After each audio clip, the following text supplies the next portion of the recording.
I want to ask very briefly at the beginning, Walter, can you explain how your film about Jia Zhangke came about?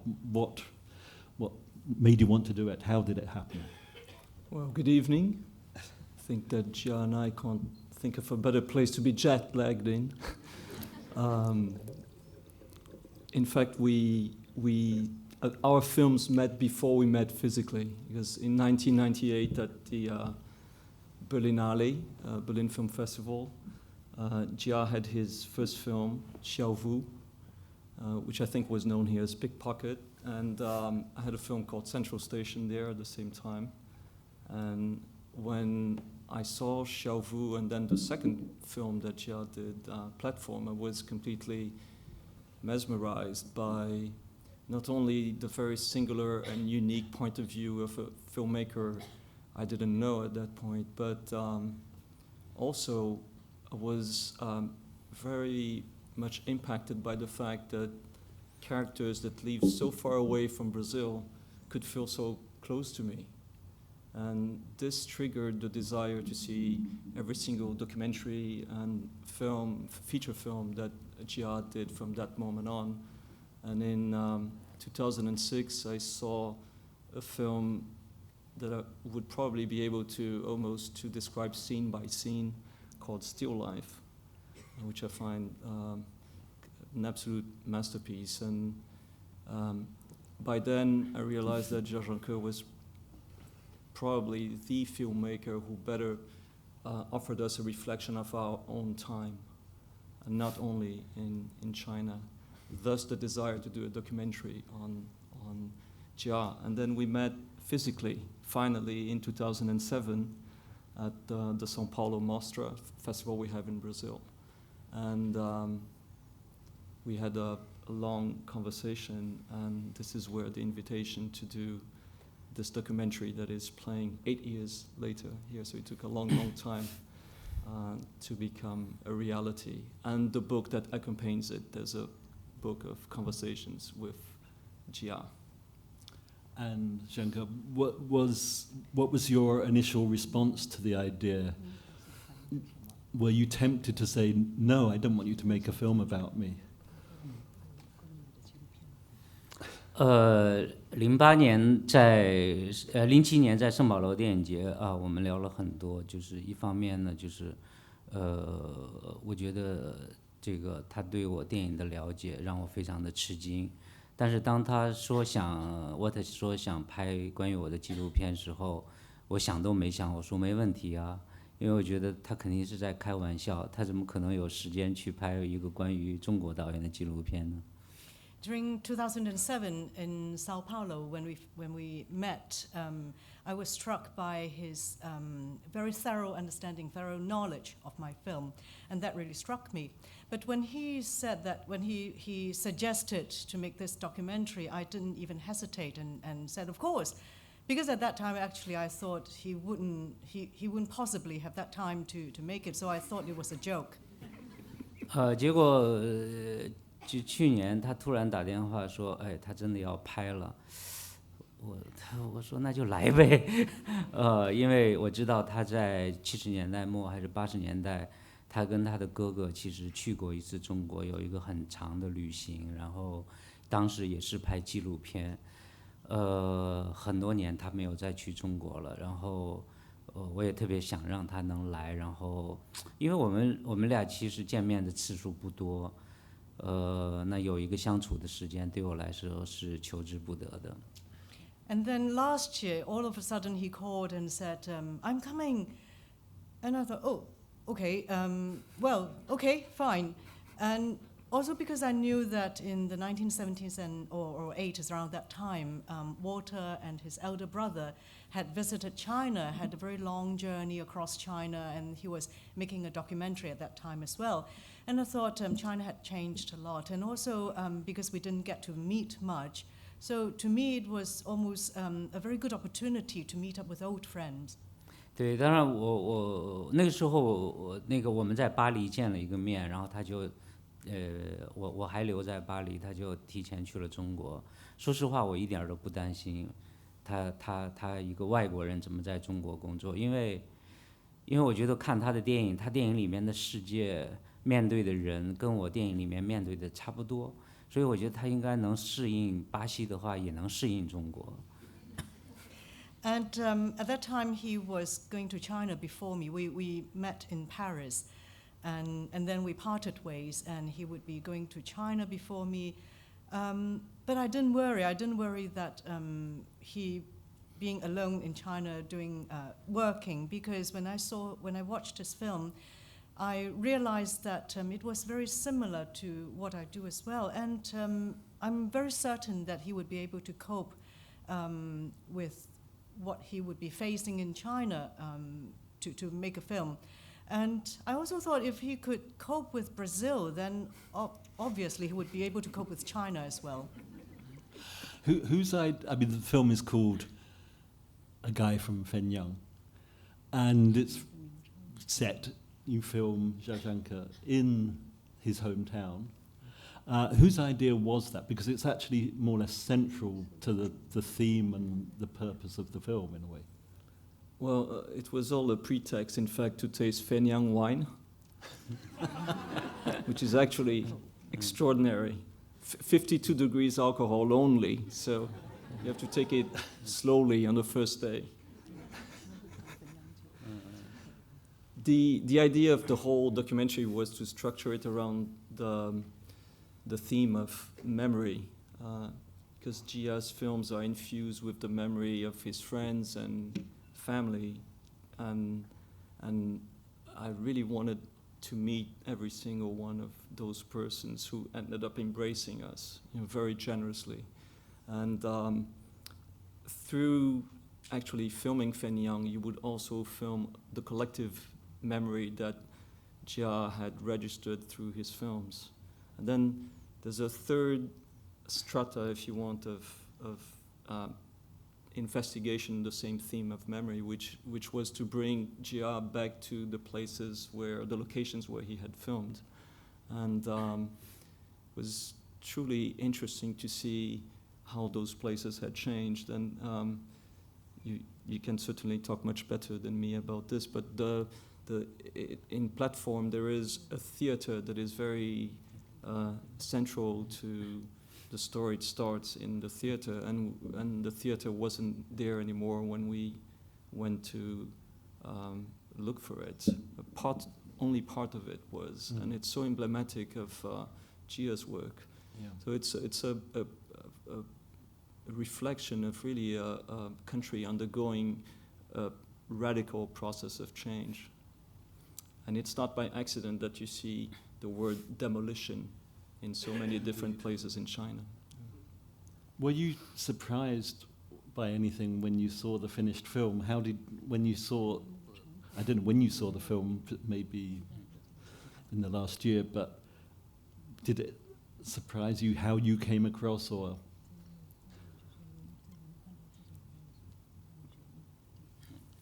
我觉得首先在拍摄的时候，我觉得有一些意外，因为沃特他会跟我聊很多东西，然后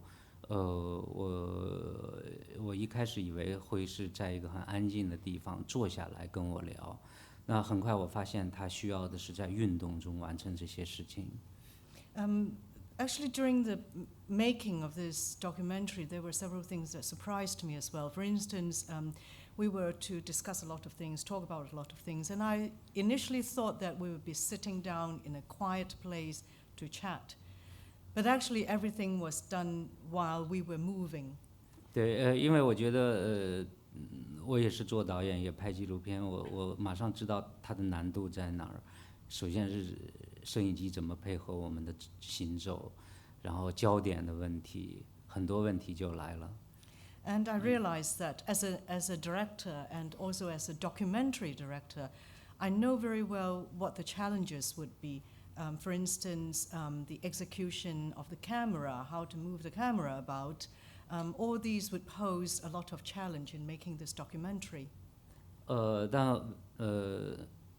就是很快我就知道沃特有他的方法，他自己的行动总会带着我，然后就是带着摄影机，就是只要我们跟随着他，我们就能完成他要求的调度。所以他在他的行走的过程中，实际上他完成了很好的完成了摄影机跟我之间的调度的关系。But also, after a very short while, I realized that actually Walter has a plan, has a very good plan to execute all these, and he has a very good strategy in moving the camera. So actually, I would be led by him. I would be following him under his lead, and he would be the one to guide the camera movement and everything. So as long as I follow him, everything would be all right. The execution of the camera everything would be fine.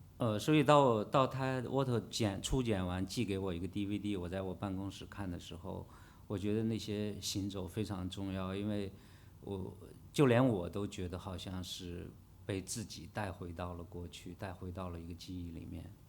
So when I got the first edit, I was really amazed, and I quickly realized that it was I was the one who was being led to go through this journey of memory. 但是我第一遍看的时候，可能也是职业病，我没有听我在说什么，我一直听背景音里面他剪辑有没有错误，因为都是方言。But as a director, as a filmmaker, that professional instinct kicked in, and I wasn't really listening. During the first time I watched the edit, I wasn't really listening to my own talk, my own speech. Instead, I was looking for errors. I was trying to look, because we were speaking in dialect, and I thought there might be some errors in the editing, not cutting, not editing at the right spot. So I was looking for all those errors actually. 因为他们剪辑是在巴西做的，然后旁边也没有懂，即使有中文的，我们那个分洋话也像外语一样。然后我看完之后，我觉得特别惊讶，因为我觉得没有一个声音的剪接点有问题，都没问题。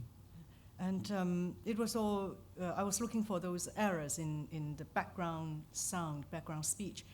And the editing was done in Brazil. There was no Chinese around, no Mandarin speaker. But even if there were any Mandarin speaker, it was no use. They wouldn't speak the dialect. And the dialect from my hometown, Finyang, sounded almost like a foreign language to a Mandarin speaker, let alone a foreign person. So I was expecting some errors, and I was really amazed when it came out. It turned out so well. 那我看第二遍才开始不管那个，才看我自己。然后一开始也好像看一个别人的故事，但是慢慢的，对，我觉得怎么我跟他讲了这么多啊。And the second time I watched it, I started to really watch it instead of with a professional eye. The second time I started to watch it appreciatively, and it was like watching another person. And I was sort of surprised, how come I talk so much? I would like you to perhaps tell us how you decide on the stories you want to tell. Does it start with the characters, or does it start with the theme of change and a society affecting individuals?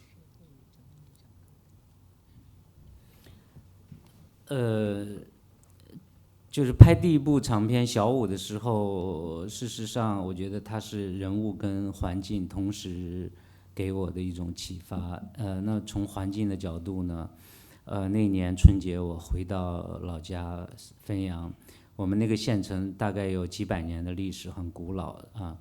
然后回去之后，我父亲跟我说：“你赶紧上街去看一看，因为这些街道马上就拆掉了。”那这个是我生活里面第一次面临了这种拆迁。那我实际上当时对这种转变拆迁并没有多清晰的认识，但是很直观上来说，我在家里一想，我就觉得，那我小时候玩的那些地方，有我记忆的地方，它很快就没有了。想到这个时候，你会不寒而栗，就觉得好像把自己的过去抹去一样。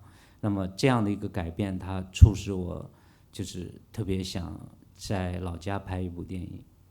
The inspiration actually come from both the environment and the character at the same time. That was where I drew the inspiration. It was during one Chinese New Year when I visited my hometown, Fenyang, that my father told me to go out to the streets because they are going to there's going to be a demolition and people would be evicted. And it itself, I didn't feel much about this per se, but instinctively I felt that this is something big. This is a big change, and the main reason that is big was because places that contain my childhood memories would be gone. They would be wiped out, and this itself I felt was very scary. And therefore, I felt that this was something that I had to start my story, and this is something that I need to tell as a story, and that is why I chose my hometown.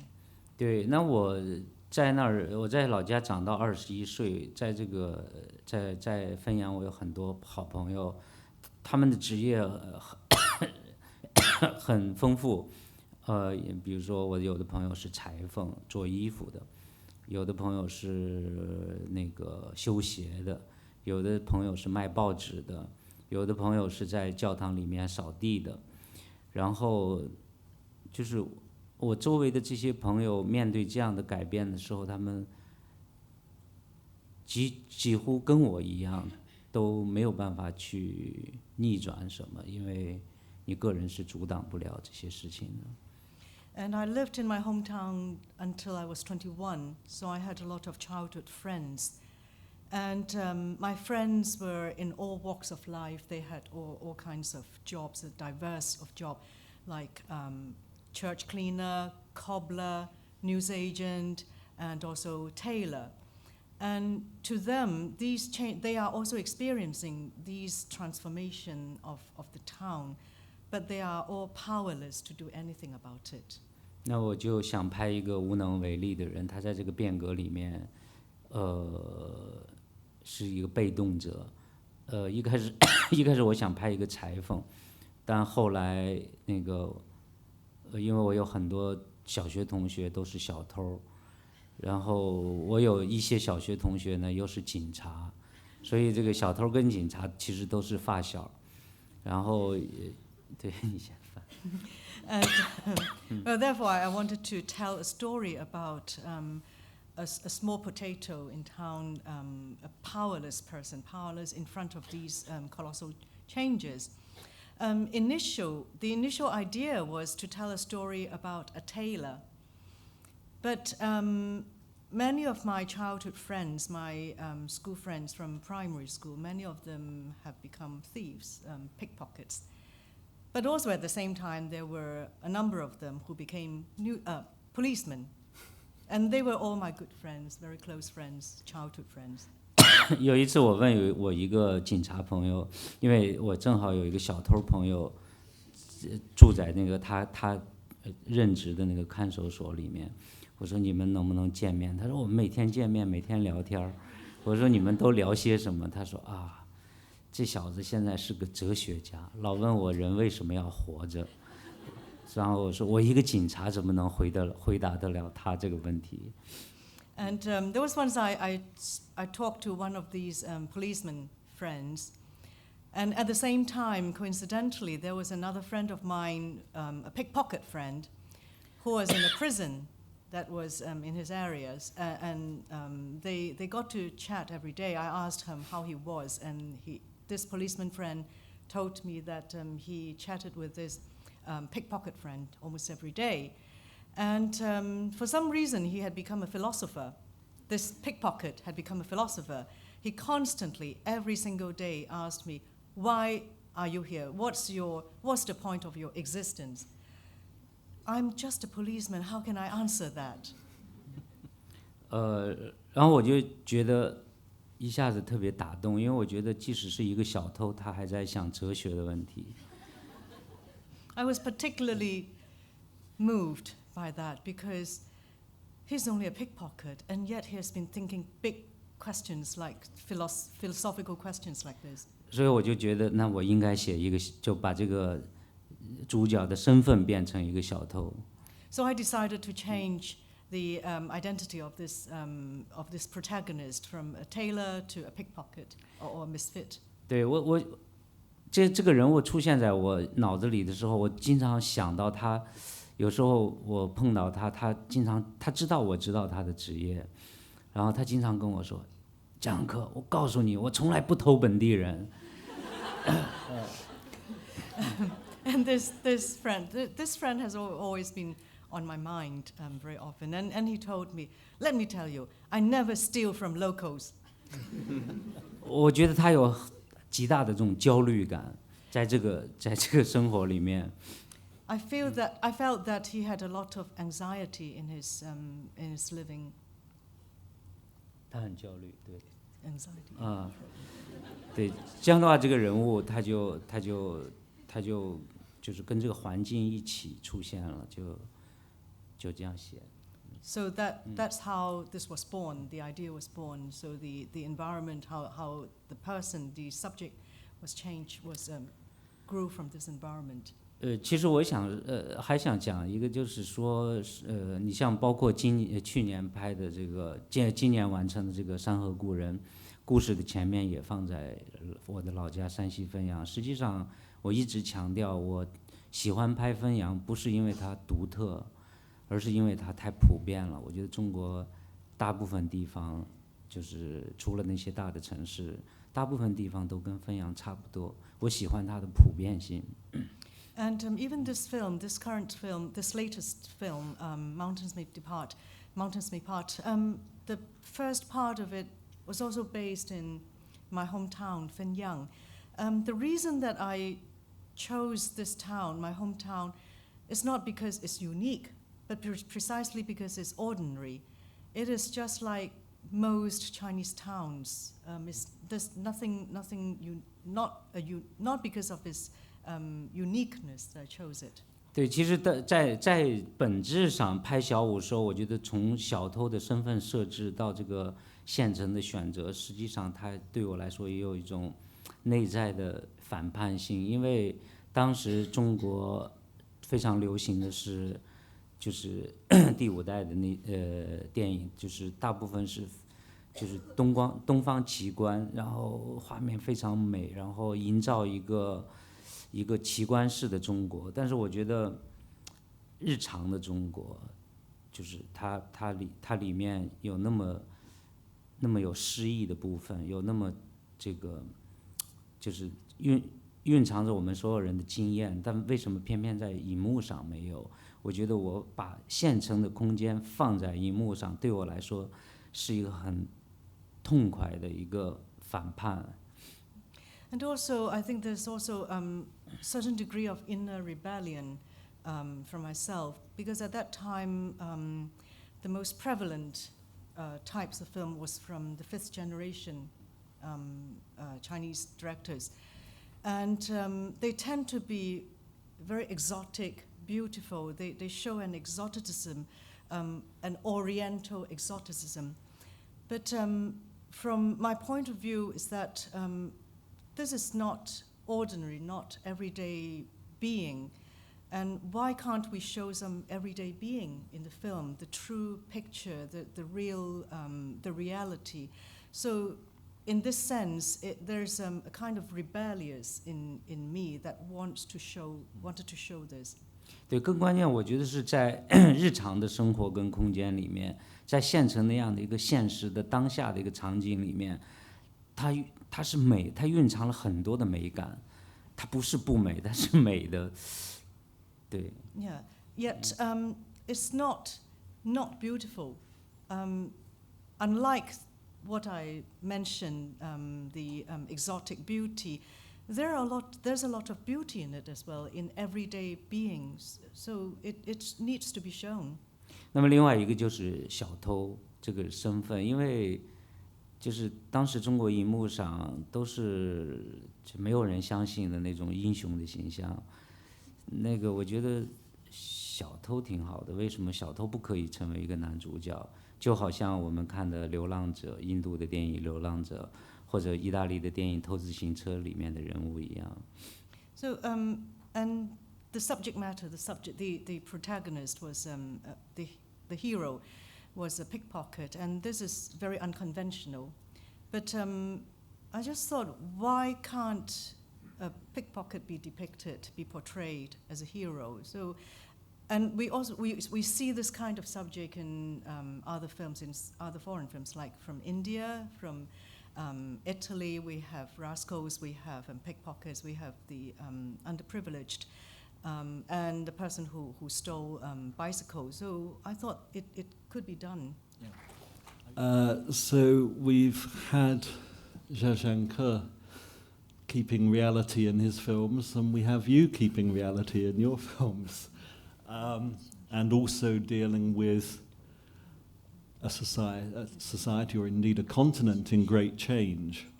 And I'm interested in the fact that your films in many ways are quite different from Jia Zhangke's, but you seem to like to tell stories which deal with people, but also which reflect on important economic or social or political realities. And one way of doing that is to allow reality to infiltrate into the film. Could you talk a bit about that? Yeah, so it's interesting that you chose these specific scenes, because those scenes were in fact unscripted, except for the very last conversation. Everything else is of an improvisational nature. The screenplay for the Motorcycle Diaries had, I think, maybe 4 or 5 lines mentioning that they would go to Cusco and from Cusco to Machu Picchu. And this is what triggered the idea to to go there with a very, very small crew. We were in fact 12 people altogether.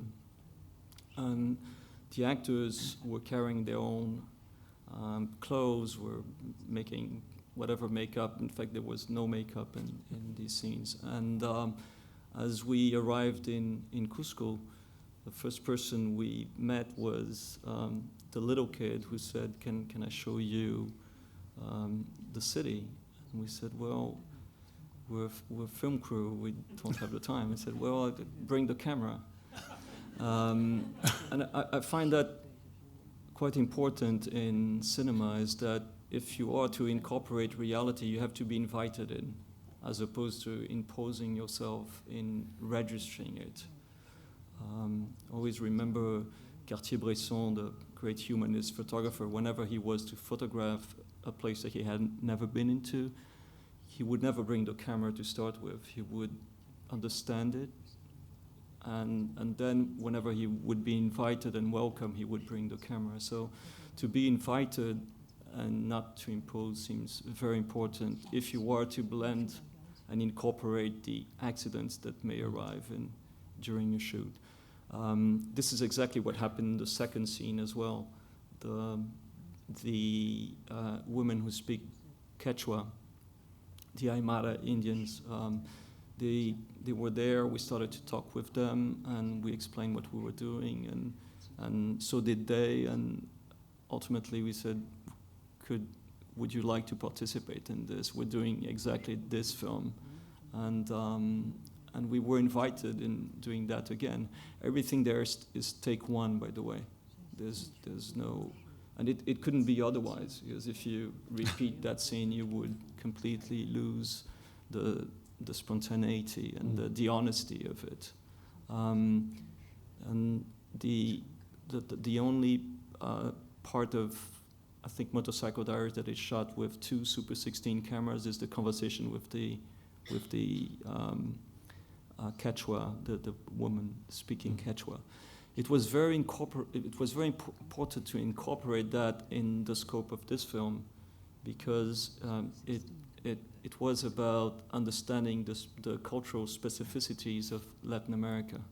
This is what the original journey is about.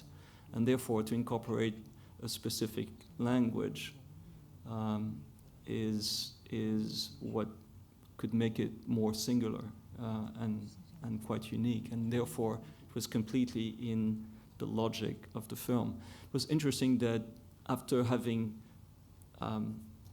shot those scenes and edited them, I opted to show them to Alberto Granado, who's the great guy who instigated the original journey, and said, "Listen, we filmed scenes that are not in your book, and could you take a look at it just to see if you're not, in any way offended by it?" And he said, "No, this rings much more truer than the things that I've done in the book and that you've represented." I said, "Okay."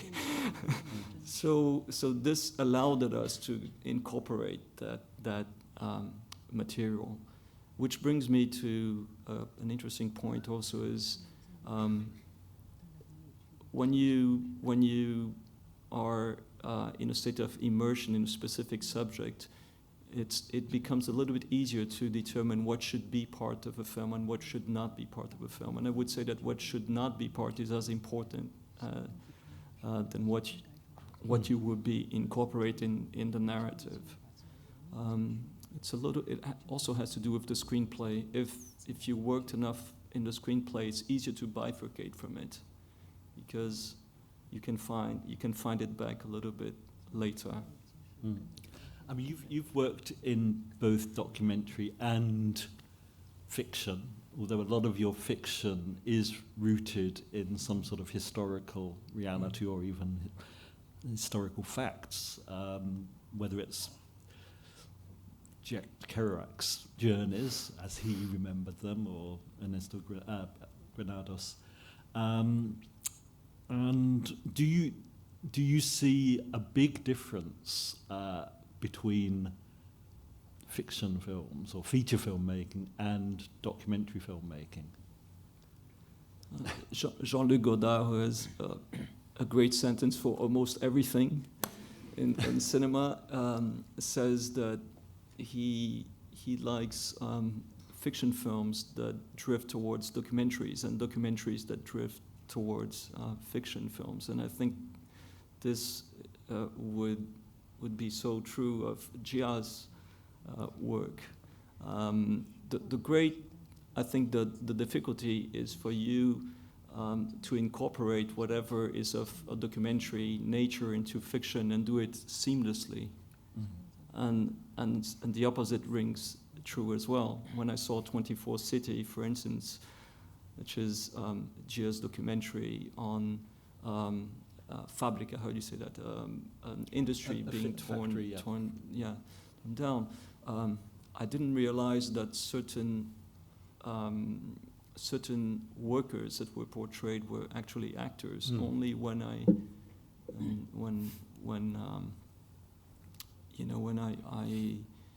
read about it did I realize how he had enriched the film. So in fact, I'm very much in admiration of this ability to do documentaries and yet to rebel against the documentary narrative, and to do fiction and somehow rebel against it as well. The other aspect that I believe is something that you have to do carefully is how to integrate a non-actor. And I think that Abbas Kiarostami does that in a brilliant manner, and so does Jia. And I think it's a question, for me, more than anything, it's not about imposing, if you are to use a non-actor, it's not about imposing what's on the screenplay, but it's by transferring the idea of what's the screenplay and allow that person to somehow rephrase it in his own words. So a lot of the work in blending documentary and fiction has to do with that perception as well. And actually, you've touched on a few things that I was going to talk about, and we'll still try and find ways to do that. But Zhangke, with your documentaries like 24 City, why was it exactly that you had some of the parts actually, were they scripted as well as acted? And if so, why did you do that? 我自己拍纪录片的时候，往往是就是我会比如说进入到一个公共的空间或者环境里面，先去观察。那我觉得总有一个，就是你总能感受到这个环境它自身的秩序是什么样子的，然后你总能找到一个拍摄点，然后在那儿，就是经过你的时间的等待，然后就是它是需要时间的。一开始你可能会跟这个环境里面产生很大的冲突，甚至不协调。慢慢的，当这个环境接受你以后，你反而可以这个跟它融入到一起，甚至开始可以就是用很复杂的调度来拍摄这个真实的空间。Usually when I go to a place, I would first observe. And there might be a lot of confusion things, but every place has its own order. And in the end, you can find a point where you can start, or a point of focus on that. And it is only when you let yourself be immersed in it entirely that you can really very well organize and very well utilize the entire place and the entire order, and let yourself be in it, and to execute your film successfully according to that order. 那比如说在 Useless 就无用里面，我们去拍一个工厂的小的诊所，我特别喜欢那个诊所。当我们准备在那儿拍的时候，进来的人一看我们有摄影机在，就马上转身走了。即使他牙很疼也不看了，因为他不想被拍到。但是我们在那儿，就是慢慢的时间久了，跟这儿的人熟悉了，然后人们进来的时候，哦，你还在，那我还是看病吧。然后接受了我们以后，我们甚至整个拍摄是铺了很长的轨道，然后就是像拍纪录片一样，轨道的这种跟人的运动配合，可以很顺畅的完成。For instance, in Useless, there was this factory and there was this clinic in the factory. We entered that with our equipment, and the people there saw our equipment and turned away. And there was this person, actually he had terrible toothache, and he was desperately needed to be seen, but when he saw our equipment he just turned away because he didn't want to appear in the film. But after some time, when we had been there and been accepted by the environment, people went there again and saw we were still there, and we had almost become part of it, and they naturally took us in and decided, well, I better get my tooth seen.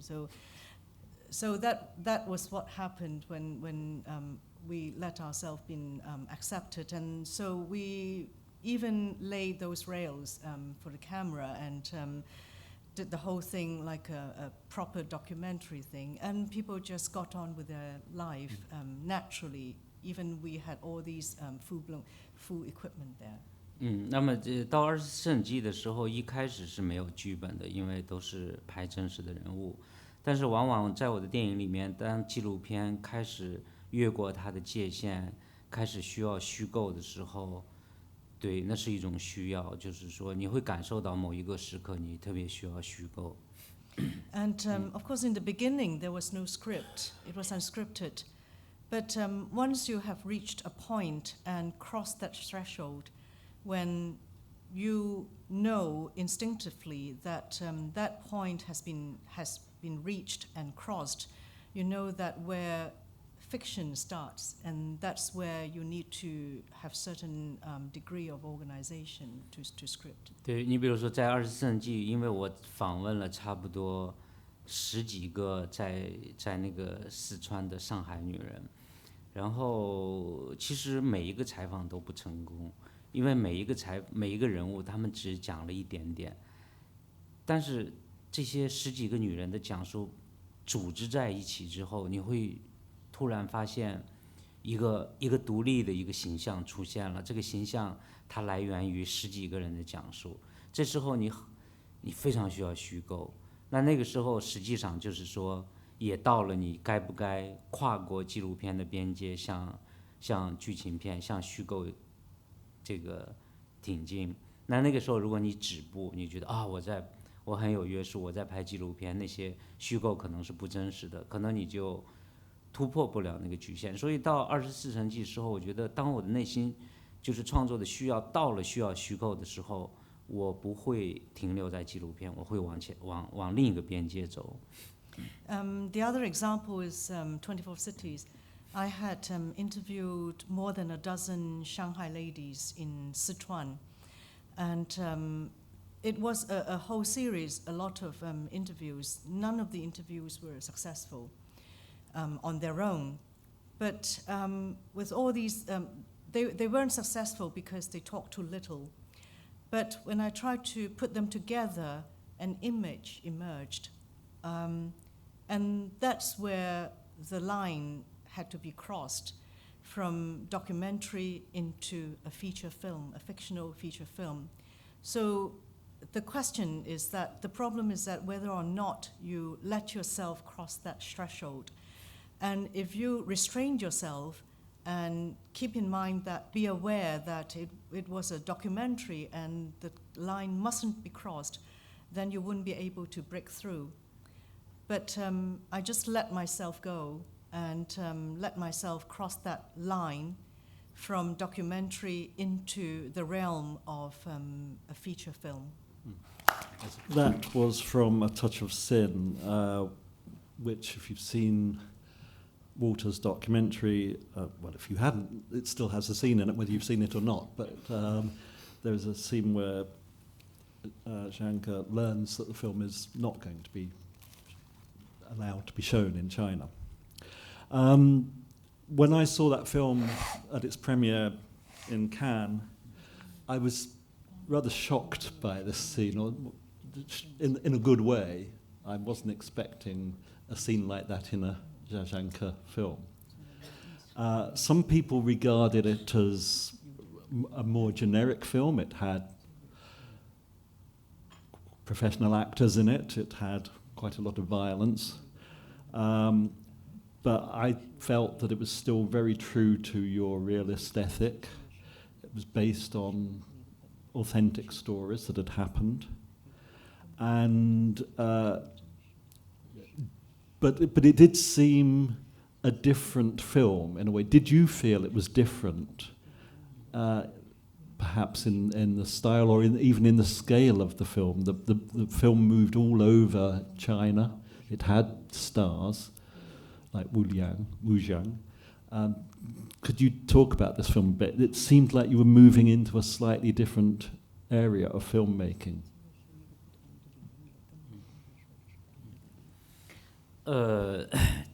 就是想拍《天注定》，是因为就是那段时间中国密集的发生了很多真实的这个暴力事件，但是写剧本的过程里面，实际上我一直在找一个，就总觉得单纯是这些事件本身可能在美学上就是需要找一个更新的美学方法，就是让人们更加容易理解我所谈的这些暴力问题。那后来我突然发现了这些暴力故事跟武侠电影之间的关联。Initially, the idea came when there was a quick succession of a series of violent events in China. But on their own, those are just events. But how to present these things in a film in an aesthetic way, in aesthetics, I realized that I need to be innovative and find a new aesthetic method to present that. 对，那么就是因为 sorry, I beg your pardon. And I realized that these are actually very similar to wuxia, to martial art genre. 对，那么就我开始决定，就是说两个决定吧，一个是我想大量的用斯坦尼cam，因为我之前其实特别反感这个东西，因为我很喜欢，如果需要运动的话，脱离轨道的运动的话，我很喜欢手持小舞里面、任逍遥里面都是手持摄影。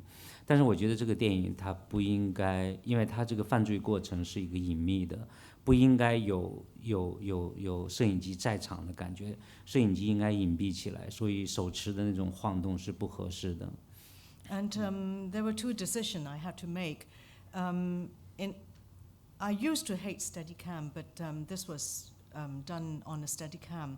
The reason because it's is a crime committed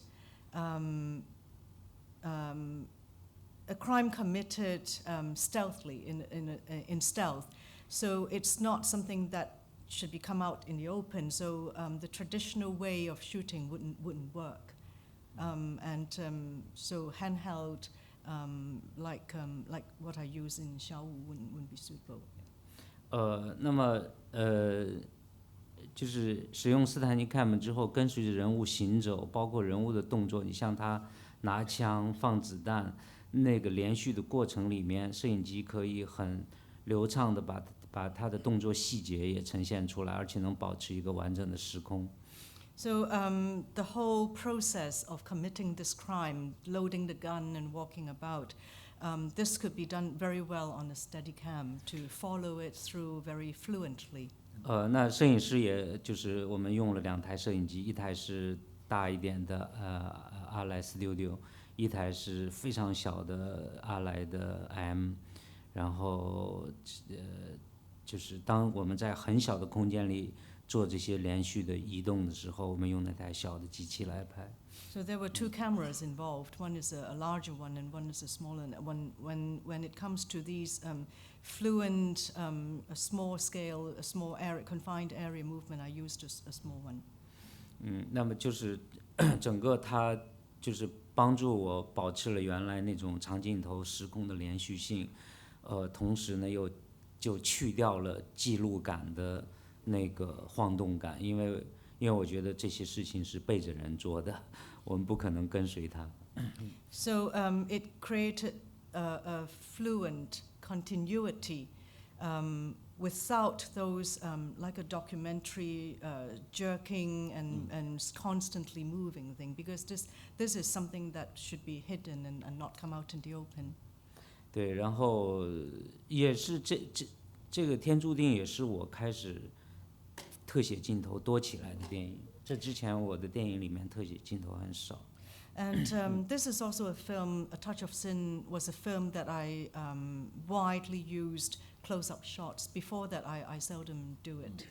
对，因为可能他来自于演员，因为姜武这个演员，我跟他排练的时候，我发现他的喘气声特别有感染力，就是他经常发出很重的喘气声，他跟这个人物之间的那种疲劳感，他的那种感觉是很一致的，所以我觉得应该这次把摄影机贴近一些人，把他的喘息的感觉拍到。And also this actor Jiang Wu, he has a very distinctive, very heavy breath. You can actually hear his breath, and this is infectious in the way the character comes across. So I realized that when I was rehearsing, so I thought the camera should be very close on him in order to catch not only the close-up shot but also the breath, the sound as well. 那后来我看那个麦克里那个电影《透纳先生》，我觉得那个演员演得也很好，他很会喘气。So when I saw Mr. Turner, it was also something that was on my mind as well. It was a man with a very heavy, very loud breath. 对，他经常特别有感染力。 This is the Mike Lee film. Mike Lee film, yes. yes. He was sitting in here watching your film last night. 他昨天晚上就在这。Oh, my pleasure. I didn't ask him what he thought of it. 对，所以有时候这种突然的镜头调度的改变，有时候是通过感受演员来的也是。So you have to actually feel these actors, their characters, the characteristics of these actors in order to be to react to that quickly and change the camera, change the use of cameras. I think what you're sort of saying in a way is that for each film you respond to the requirements of that story and those actors and that situation. And interesting, your films seem to be in some ways getting bigger. The new film, Mountains May Depart, takes place over a quarter of a century. It's in 3 parts, and it actually moves into the future, and it also moves for the first time outside of China to Australia. It's the first time, I think, that Jia Zhangke has made a film outside of China. Walter has, of course, also worked abroad and in Brazil a great deal, and sometimes you've made very big films, including On the Road, which I know took you a very long time. But then you come back and make a more modest film. Do you have a particular preference for making smaller films or bigger films, or do you just go with whatever you're interested in at any one time?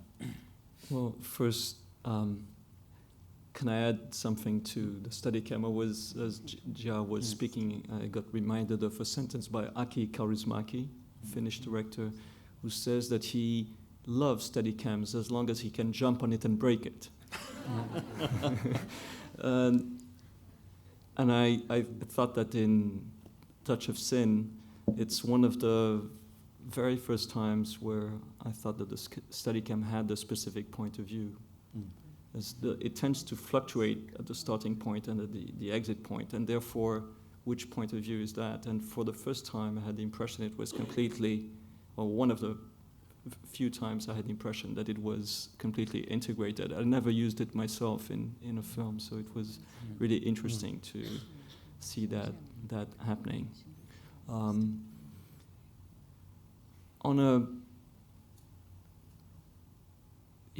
To get to your question, I believe that cinema is really a question of obsession, or should be a question of obsession and desire more than anything else. And whenever I broke that rule, I was unhappy with the result. But whenever I followed it somehow, even if the film didn't have the echo that it could or wasn't received that it should be, just the fulfillment of that obsession was truly, what made the effort worthwhile. So I'll give you an example. When we were doing Central Station, Fernanda Montenegro, who is the greatest actress I've ever worked with, and was a superbly intelligent woman, used to talk to me at the end of every single day, shooting day, and she said, my son, she used to call me my son, meu filho, what's going to happen? Nobody's going to see this film about this truly boring woman and this unbearable child. But I'm liking it. Let's continue to do it. So the idea to pursue what is truly, absolutely necessary to you is, I think, what should continue to drive you. Borges, the Argentinian writer, has this great line about what he was looking for in literature was to name what hadn't been named yet. In many ways, I think that the first documentary filmmakers did that. They registered a geography, whether physical geography or human geography, that hadn't been seen. I'm still very tempted to try to find those stories or pockets that haven't been, completely explored yet. And that can be extremely personal or less. In the case of On the Road, for instance, that's a book I read in Brazil during the military dictatorship. The freedom of the characters, the desire, to go beyond borders was very emblematic and significant for me, even if I think that I didn't manage to convey it in the film. but the desire to do it and why I pursued it for so long has to do with that. You see, so it seems to me that cinema is such a difficult task that independent of the story, you can. I'm sorry, that you can only get to the end of it and go beyond the crevices that will arrive every single day if you believe that this story is necessary.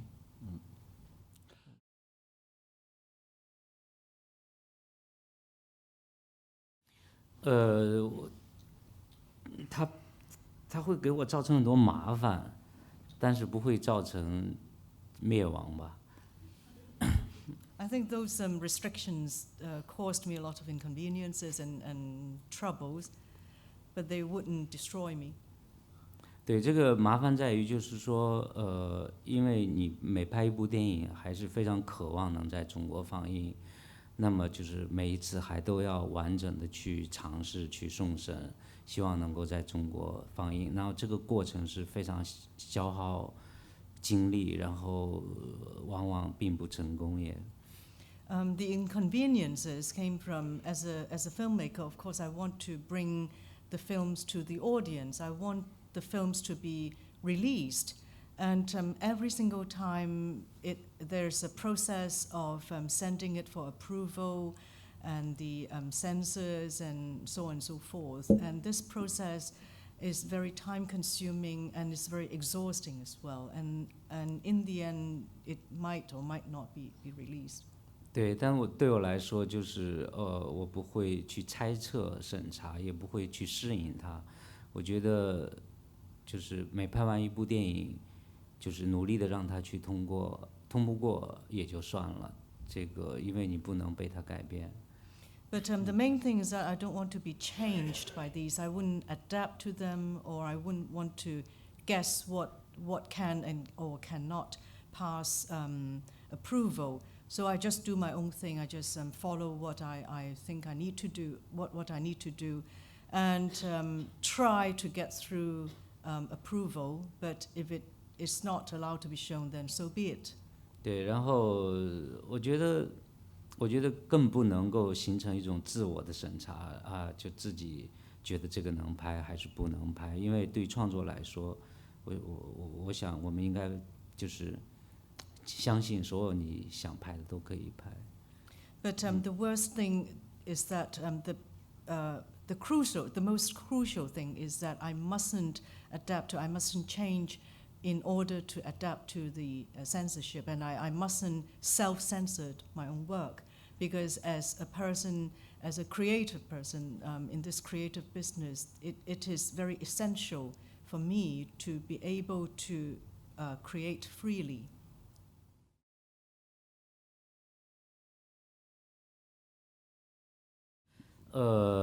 其实是今年这个，就是在7、8月份的时候，我山河故人的投资方他们希望能够送山河故人试着去申报能不能参加奥斯卡外语片的这个选拔，因为每个国家和地区每年有一部。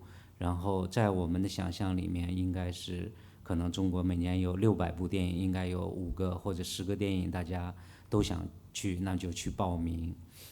Yeah, and actually, in around July, August this year, the investors of this film, Mountains Meet Part, had suggested to send my work to participate in or to compete in the Academy Award Best Foreign Film category. Yeah, and actually in China there are so many films made each year, 500 to 600, and of course there must be 5, 10 around that number that would want to compete. 那么在我们的想象里边，也应该是有一个选拔的小组，经过一个程序，在这些报名的影片里面，最终选出来一部。And theoretically, what we have in mind is that there would be at least a committee deciding which, Chinese film to go and compete this. 对，但结果发现好像都不是这么一回事儿。 But we really realized that it's not the case. It's not what we imagined. 对，就没人要我们报名，没地方填表， There's nowhere for us to send application. 然后就被那个狼图腾的制片骂了一顿。狼图wolf tattoo。 Yeah, and then we were being tick off. 这还有一个人跟我说，这个你看北大都有名额了，你干嘛不考清华去？ It's like there are places at Beijing University. Why don't you go and apply with Tsinghua University? It's almost like the ridiculousness. 我说啊，那北大每年有几百万人在考啊。 But Beijing University had always been very popular with applicants. There would be millions of people trying to apply. 对，我们只是想成为其中的一个可以参与考试的人啊。We just want to be able to sit for the exam. 反正我也是一头雾水，就是觉得乱七八糟的，反正就不是我们。 It was a chaos. It was a mess. 对，所以其实程序重要，程序公平非常重要。So what I'm trying to say is that the equalness, the equal process is very important. The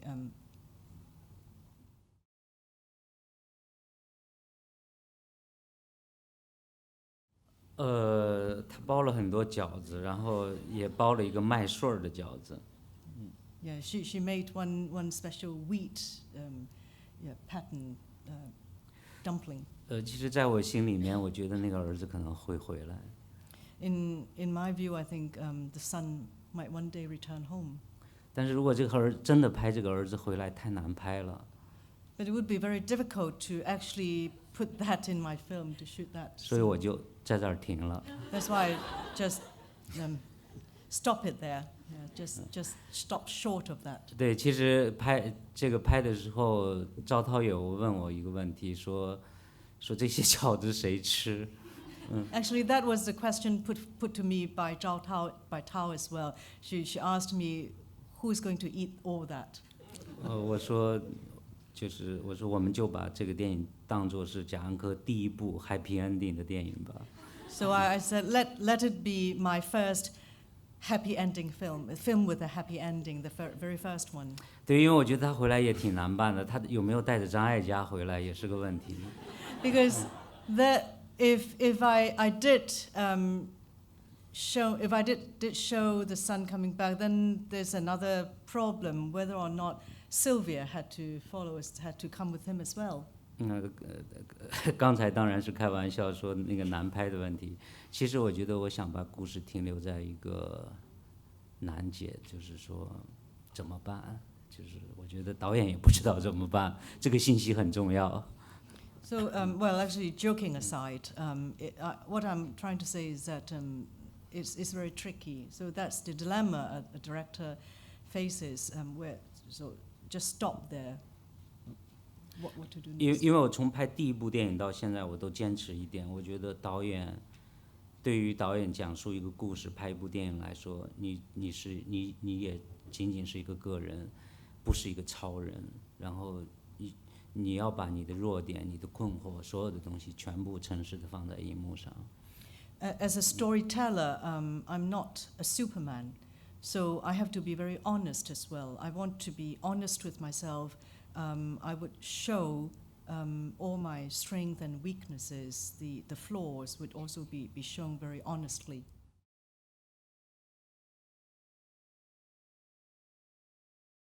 And that's a truly interesting question because it relates to I think the multiplication and homogenization of images that we've seen either through the internet or through science, the multiplication of television channels.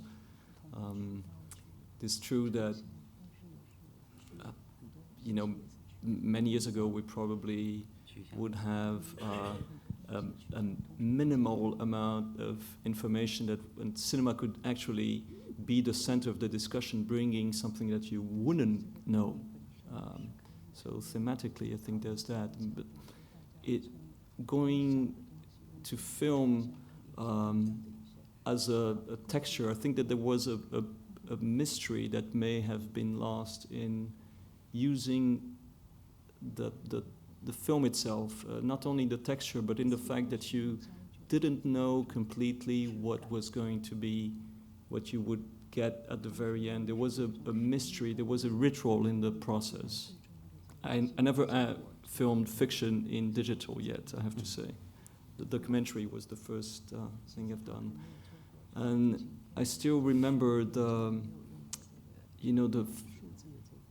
weight and the frenziness of seeing the result of what we had filmed, because it would contain imperfections of some sort. We wouldn't be controlling everything. And again, the idea of the accident and of imperfection, I think, is extremely important in filmmaking. Just looking at Xiao Wu, the texture of the image, I think adds so much to the story itself and to character, in fact. So just thinking about stock and film specifically, I think that there's something that has been lost. But there's something else that I think we have to talk about, which is our perception of time that has changed dramatically. Cinema is really about how characters evolve through space and time, and our perception of time has changed. We are informed, constantly bombarded by images, and we lost patience. I have a 6-year-old daughter and a 9-year-old child, and it's hard to see them through, they don't have the same concentration that I may have, because they're already used to a much shorter form of information through film. So yes, the implosion of time and space affect cinema, and perhaps this is why also we're listening more and more. Is this the end of a phase of cinema? And this reminded me that so many times people talked about the death of cinema. When the talkies arrived, people said, well, that's the end of cinema. Then color, that's the end of cinema. 3D, that's the end of cinema. And yet, cinema is still alive and here. In coming today to the BFI, I saw what is called the Ferris wheel in the United States. I don't know if you have the same name here, the big wheel. I think it's the London Eye here. Yeah. And 10 days ago, going through Barcelona, coming from the San Sebastian Festival, there was another big wheel over there. And both of them, there were lines, queues. And I've always heard that the Ferris wheel, because of the lack of space, would die. Yet, they were full of people and life, and I was rummaging, why does that happen? And it may be because when you're on the top of the wheel, you have a singular and unique perception of the world. And I think that as long as cinema keeps that perception, that unique, singular perception that you have in Jia's films, for instance, I think it will survive. So I really bifurcated to answer your question, but I think it's a really relevant question beyond the technology and encompassing, again, time and space, different understanding of time and space. 我自己是比较早使用这个数字来拍故事片的。我从2002年的任逍遥开始就用数字。I started using digital technology to make feature film much earlier. That was in 2002. 那当然那个时候数字技术还就是不成熟，但是当时的数码的技术本身也有它的一种美学的可能性。At that time, of course, it wasn't yet a mature technology, but there is also some beauty in it. 我觉得比如说它的自由性，就是它本身对当时就是我觉得它可以提供给我拍摄到很多困难的空间，比如说在拥挤的火车站或者说船舱里面，人的密度很高，然后可能照度也不够。传统的电影我们必须来摆拍，但是我们用数码的时候，我们可以让戏剧在这些真实的空间里发生。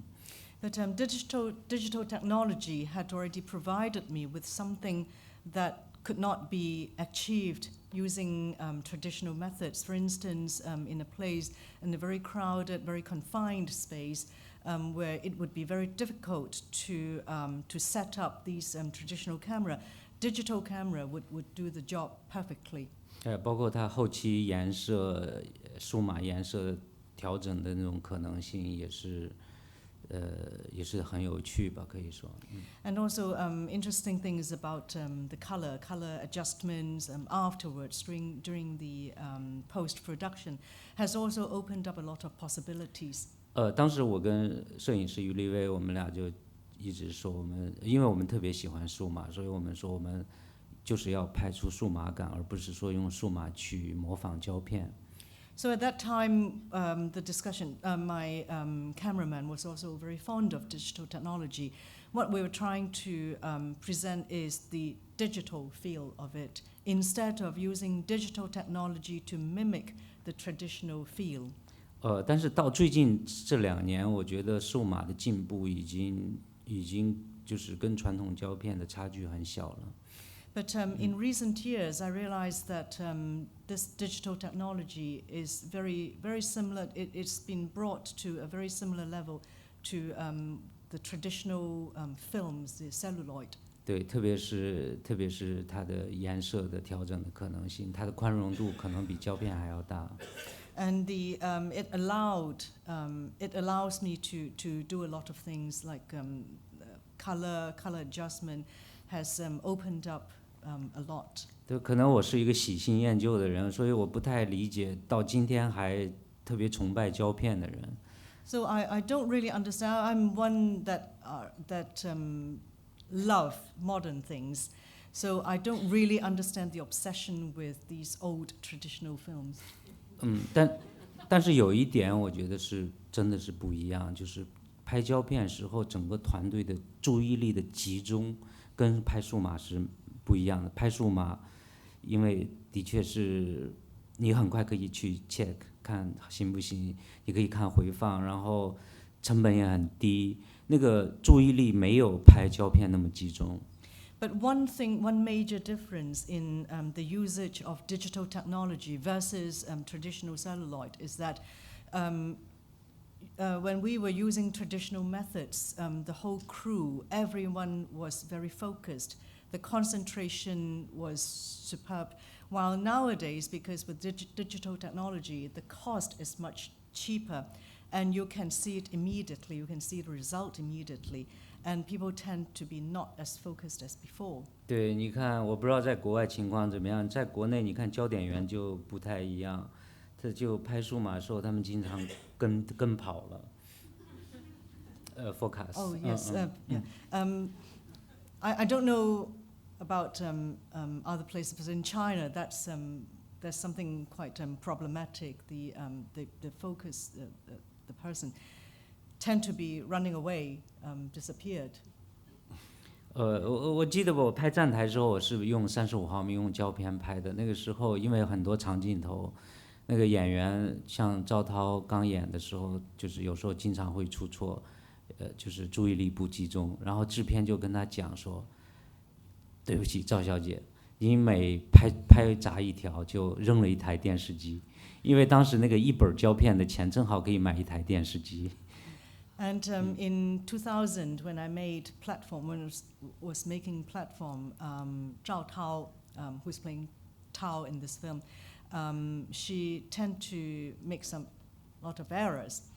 And every time she did that, the cameraman would tell her that, I'm really sorry, but every time you make a mistake, we lose one TV set because the cost of the film was as expensive as one TV set. 然后他说完这个话，赵涛再也没出过错。So once he told her that, she never made any more errors. 对，但我觉得就是在今天，我觉得担忧的是终端的问题，因为今天数字带来很多终端 ，iPad， 还有手机。我发现现在有些电影就是 iPad 的那种视觉，这就是那个终端，我觉得它破坏了两个我觉得最重要的东西，一个是电影它应该是放大的，它不应该缩小。电影应该是放大的，不应该是缩小的。But now, what I'm really not happy with is the usage of tablets like iPad.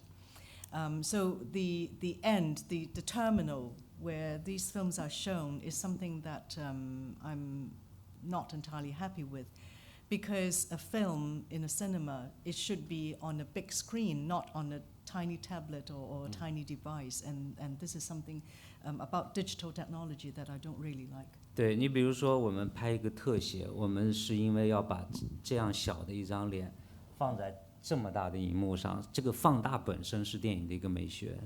So, for instance, close shots, these faces, these tiny faces would be blown up to such a huge scale, and this itself is part of the aesthetics. 对，那如果用这个看，一个特写太小了。And the digital device nowadays are just too small for that. 所以这个缩小是一个不太好的事情。So I don't like this minimalizing. 对，还有一个是就是电影它是聚众的，200个人、300个人一起看，新的媒介都是分众的，都是一个人在看。So and the other thing is that cinemas and films were supposed to be shared at the same time by a large number of audience, but nowadays people are becoming more individualistic and only enjoy it on their own. 对，而且我发现就是比如说，有些电影工作者就是看 iPad 看多了，他们现在调光调颜色的时候，他们照着 iPad 的感觉调，他把大荧幕调得那么平，暗部什么都要看见，其实你可以完全让它按下去，反差所有的东西都在按这个 iPad 的这个思维模式在想。And there's another problem with the proliferation of tablets, iPads. There are even filmmakers who are calibrating things on the standard of iPads or of tablets in general, and it tends to make things more flat. There's no contrast. The texture of it has entirely lost. 所以对我来说，我觉得始终就是我希望能够保持一种思维模式。这个思维模式就是说，当你在使用景别，包括你使用颜色、打光的时候，你的角度永远是大荧幕，而不是这个东西。So I want people to think big, to calibrate when they are making the film. They have to change their mind frame, their mentality. Instead of thinking of the terminal as a small screen, they have to think it as a big screen product. 当然，我觉得就是这些东西对表演也有影响，就是有很多演员他可能不太清楚大荧幕放大会是什么样子，所以他拼命演，结果放到大荧幕上，所有人都说你在干嘛？全是喊着在演，我觉得好奇怪，为什么要喊着演？大荧幕已经可以把你的表情放得很大了。And that also affects performers as well, because they are thinking that they are very used to small screens, so they have lost the sense of scale, and tend to be over exaggerated and forget that when they are being seen on a big screen, it would all come out wrong. 对，因为放大可以把你最微妙的情绪呈现出来，不需要嘶声力竭。So on a big screen, everything would be amplified. So even very tiny things would be seen very obviously, very very clearly. So you don't really need to over-exaggerate and overdo things. 所以我说这个不是什么，有人说哦，这种表演是东方式的表演，我说不是东方西方，这是电影的表演。And there are people who would be commenting, oh, this is Oriental or Occidental style of performance. And to me, this is all wrong. This is just cinematic performance.